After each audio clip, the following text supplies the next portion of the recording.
Welcome to Dear Sandy. I'm Sandy Galiff, a member of the New York State Assembly, representing parts of northern Westchester and parts of Putnam County. And we're going to talk today about many of the new programs that United Way has, or an extension of some of the programs that they've had. And I'm such a supporter of United Way, and so I'm very happy to have three guests with me today. First is Alana Sweeney, who is President and CEO of United Way of Westchester and Putnam. We welcome you Thank here. you for having me, Sandy. It's a delight to be here. Always good to see you. It's great. It's great. So, and we also have Mary Ann Luna, who is the Vice President of Community Alliances, working with United Way, and Linny Jacob, and you are Senior Vice President of 211, and we'll get into what 211 is later on. It's a very special program. So, United Way, I've been so involved. I was a volunteer with United Way so many years ago, and a contributor to United Way. But you focus and refocus on different things as you go along. We do, and it has changed. Some people remember way back when it was a community chest. People gave in money, and we passed the money back out. And then gradually it changed, and we refocused toward the areas of education, income, and health. And we would fund other organizations to do around the parameters that we determined. Very good work in education, income, and health.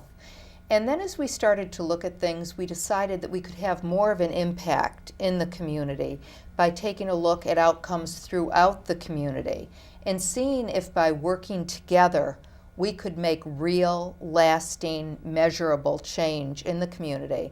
And we're calling that collective impact. So we've been looking at the data for the community. We've been looking at what the needs are in the community, which is something United Way has always done and has done very well. Community surveys. We talk to very knowledgeable people such as you, Sandy, and we determine what the needs are, what the resources are, and we bring together all of those groups, whether it be government, whether it be other not-for-profits, whether it even be for-profit businesses, corporations, small businesses in the community.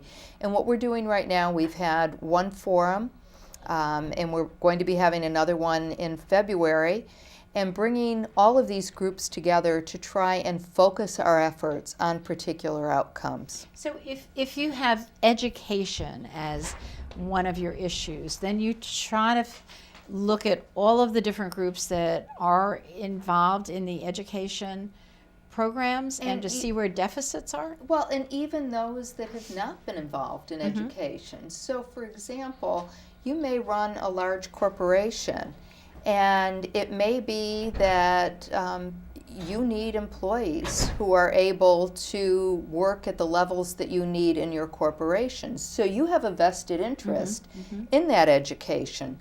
So we've been taking a look, and we pulled together something called United to Read. And the reason that we did that was because we realized that if we took just one outcome, third grade reading rates, we realized it was so pivotal to the success of people in the community and their future success. So for example, you're learning to read up until third grade. After third grade, you're reading to learn. And when we took a look at the rates, here we have some of the best schools in the nation in Westchester County, yet we have schools where only 20% of the children are reading on grade level. We have one school where only 17% are reading on grade level at the end of third grade. And so what does that mean for the future? Well, it's not good. As a former teacher, I know it's not good. It's not good. And we find that children who aren't reading on grade level, this is the one that blows everyone away, who are not reading on grade level at the end of third grade are 6 times more likely to end up in the justice system. We can predict their future earnings at being about $260,000 less than their peers. So it's has real predictive value for high school dropout, etc. We know that 60% of the kids going into Westchester Community College are not ready for the rigor of college level work, and they need remediation. So United Way, and this really came about as our work on collective impact, said, we're going to stick a stake in the ground and see if we can do something to work on third grade reading rates. And we've got the Business Council working with us. We have the Westchester County Association. We have wonderful school superintendents working with us.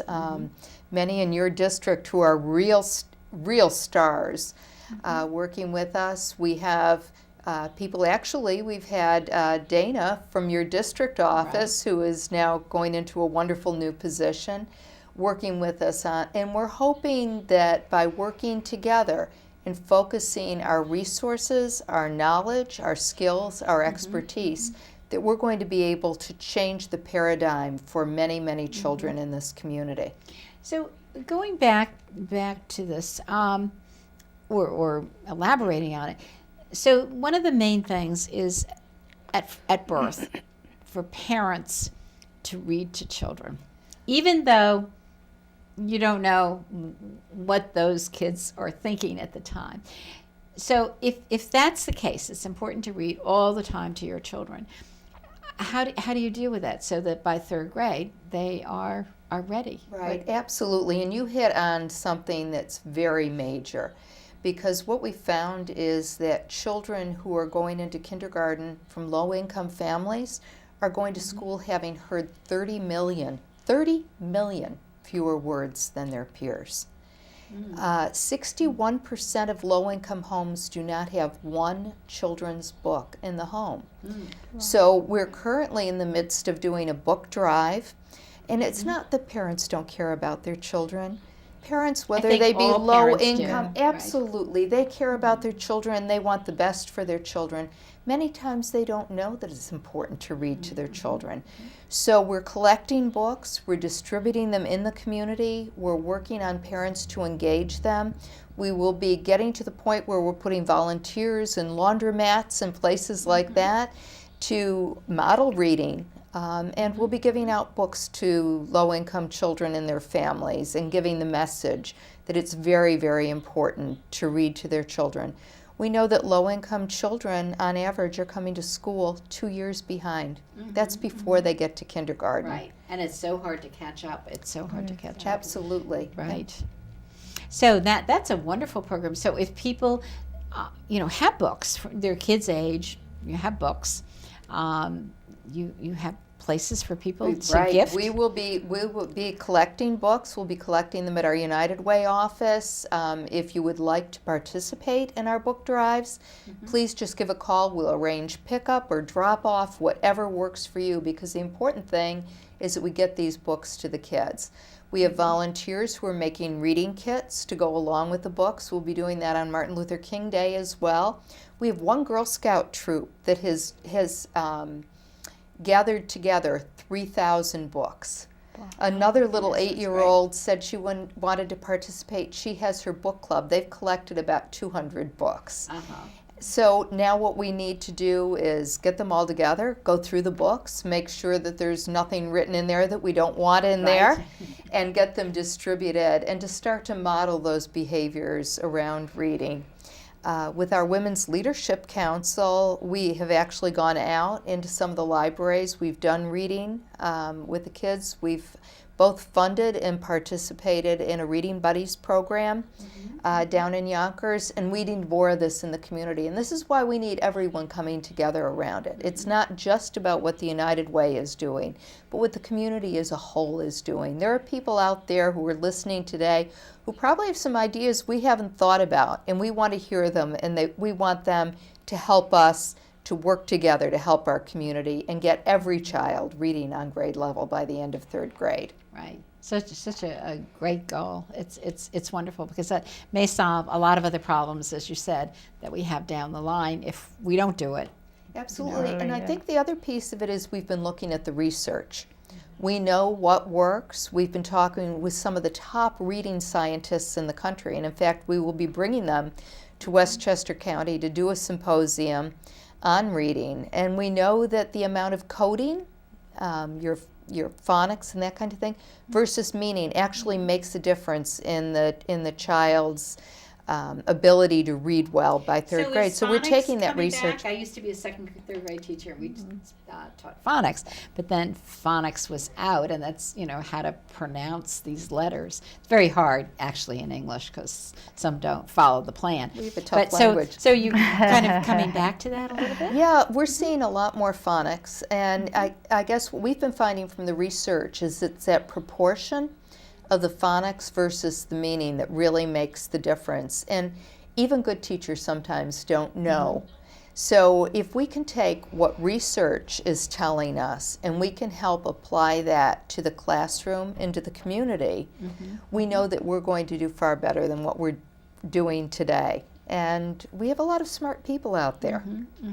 Right. So, well, that's a wonderful, wonderful goal that you have. So much success as Thank you you. go forward, and hopefully people will be involved in this. So where do they call? Do we have a number to Yes, call if people want to donate time or books or whatever? Absolutely. We would love to hear from them. And the United Way's phone number is 914-997-6700. They could also call 211 and we'll be able to Right. That'd be a lot easier, 211. Yeah. All right, Mary Ann, you are you're kind of in a different area. You're working on a different project, and I think it's financial education, and also what are you calling it? Some family-wise management, and so you're. Was the financial part of it also something that you studied that needed really work on? Yes, Alana had mentioned that we have three, what we call the pillars of our work, or three big areas that makes it easier for us to explain the work that we do in the community. So education is one, income, and the other one is health. So the one that we're speaking about, and that's my area of expertise, is income. So what I would like to share with you and your viewers today is that under the income, one of the things that we're doing is financial education. Personal finances are a key component of any success in life, because if we don't know how to manage our own resources, it's very hard to manage anything else. Right. And the other thing is that specifically for the kind of the population that is part of our mission, the low to moderate income people that need more support and our help, we need to bring to them financial education, which is do we do enough in our schools? We probably don't. That is the because issue. this probably isn't one of the required responsibility of school districts. And that is what happens. Sometimes even if kids have taken, let's say, a course, but unless you put it into practice, you know, Right. it kind of goes by the wayside.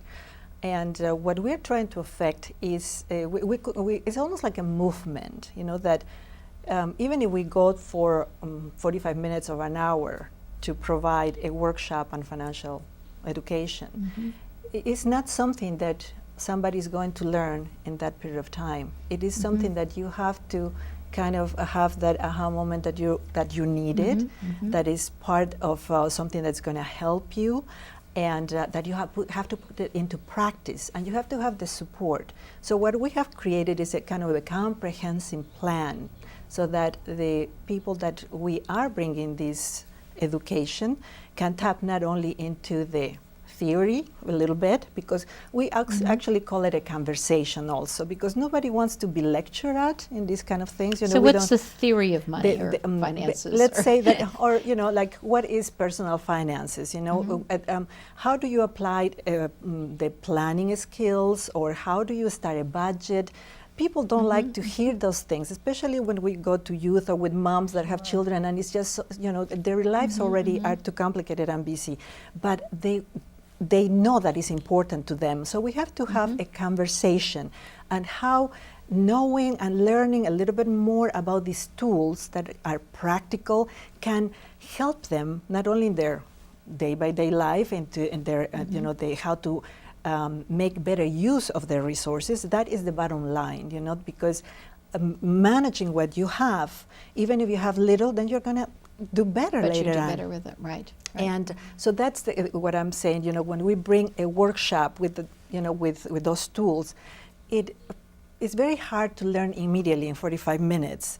So what we do is we go and provide the workshop. We bring a lot of information that they can take home and they can read on. Then also in our web page, we have what we call a financial education resource page. So we have a lot of linkages that have been vetted by our volunteers, so that if somebody has attended one of our workshops, they can go into it, and we have calculators, we have formats, and they can call us back. In fact, we have this dual balancing that we do all the time. We try to reach out for volunteers as we are reaching out to organizations that can have us. So we provide a workshop, and if attendees to the workshop are really serious about learning a little bit more or putting into practice what we have, then we can also provide what we call the financial coaching. Right.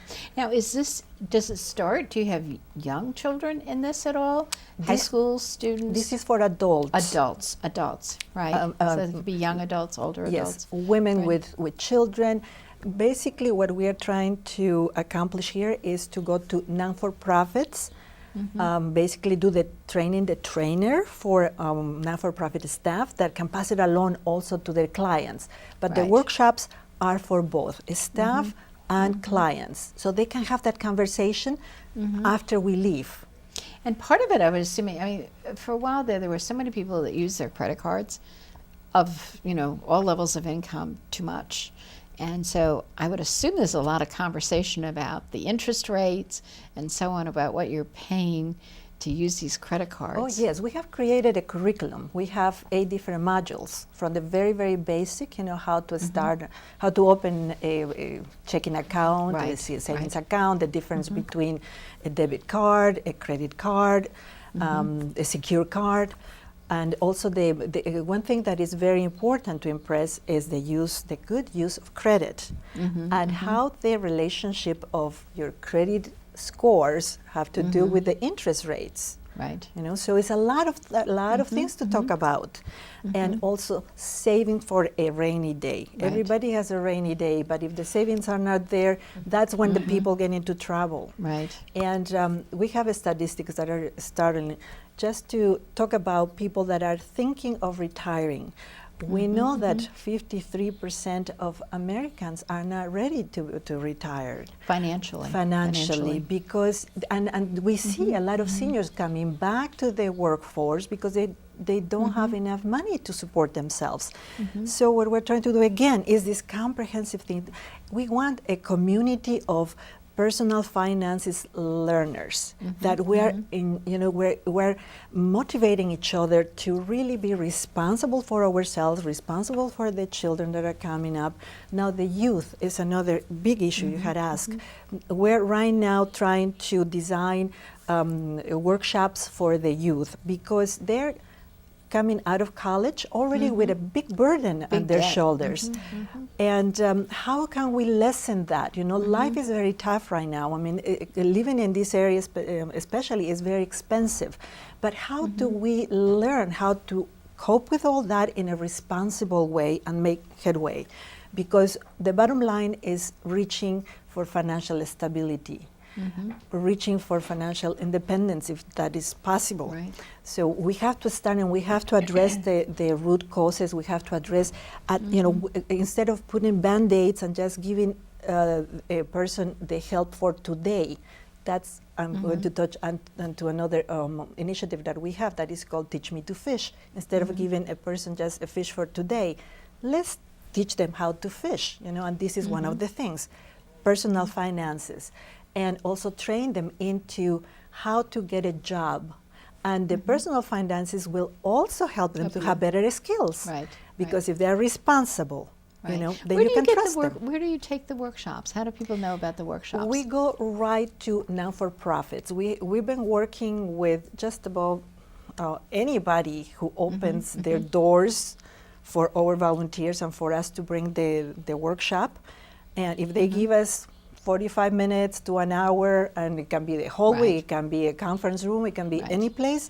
We have our volunteers, we have the curriculum, we're very flexible depending on the audience, and we can customize, the topic. We could do a little bit of planning, a little bit of budgeting and saving, so we can do a little bit of planning and credit, or we can do identity theft, whatever the case may be. So we have this relationship with the non-for-profits because we all need this type of and we need the training, but we probably need retraining a lot. A lot, as we go yes. along. Sandy, as you bring that up, I want to just share with your viewers just one story, and it was a mother and daughter who came into our Teach Me to Fish program. They were victims of domestic violence, and it was very severe.